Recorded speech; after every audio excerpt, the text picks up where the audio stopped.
And I wanted to know, like, what are some of your go-to like opening questions that you like to do at the very beginning, just to like kind of build that rapport and like open them up to you?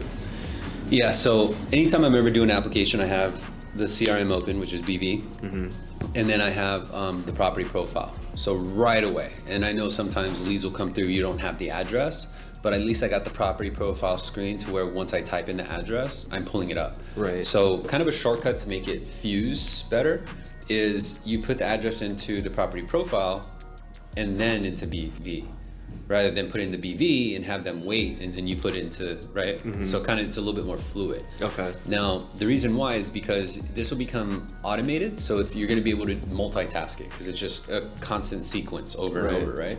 So right away it's copy paste and you bring up the property profile and say, okay, so the property on Myford, this is your primary residence, it looks like, right? They're gonna say, yeah. Say, okay, cool, it looks like you bought the home back in 98. Okay, and then the last time you refinanced was with Quicken Loan in 2017.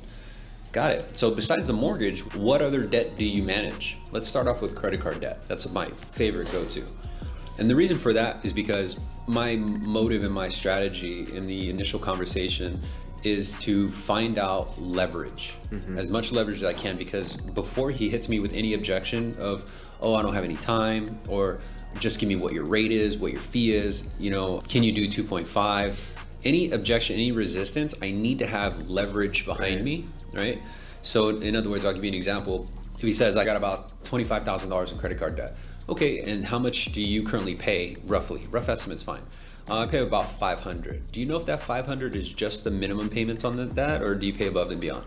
No, I think it's just the minimum. Oh, okay, got it. So if you're only able to pay the minimum, what other debts are you managing? Installment loans? Do you have an equity line of credit? Solar liens, right? And so he's gonna open it up more, right?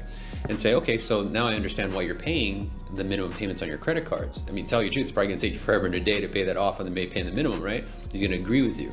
Say, okay, so in our industry, you have what's called a net income. So in other words, you know what your gross income is, and then you have your net, which is your take home.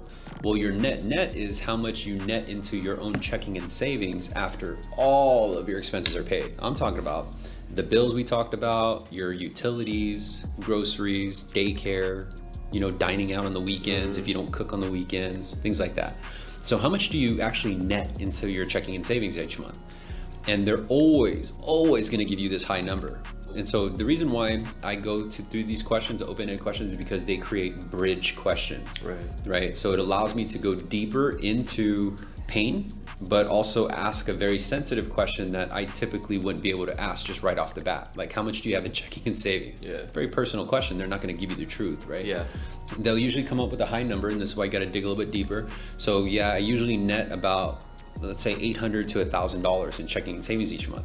Oh, got it. Okay, so you got healthy cash flow even though you're paying a minimum on your credit card debt. If you're adding about $800 to $1,000 a month, how much do you hold on average in your checking and savings? And you're gonna say, I average about $1,000 in checking and savings. So immediately you're putting two and two together, right? But if you're adding 1,000, then you can actually point it out and say, okay, but if you're adding 1,000, but you only maintain 1,000, what else is eating up your expenditures? And this is where they're gonna go into the pain. It's like, oh man, I got teenagers, right? Like none of them work. They're gonna enunciate the pain. And that is the bread and butter that you have to jot down, because when you go into your pitch, that's how you frame them. Create more cash flow so you can offset the liabilities that you have with having teenagers, right? You mentioned to me on your first call that now you're about to get a new car, but yet you only have $1,000 in the bank and you're barely making minimum payments on your credit card. That's leverage. Now you're positioned to a point where they need you. Get it? Yeah. Way before you even talk about rate and fees. Right. That's the true meaning. See, a lot of loan officers have it backwards. They go straight into the price and the pitch without first framing them and talking about why they need the results and what they can do with the results.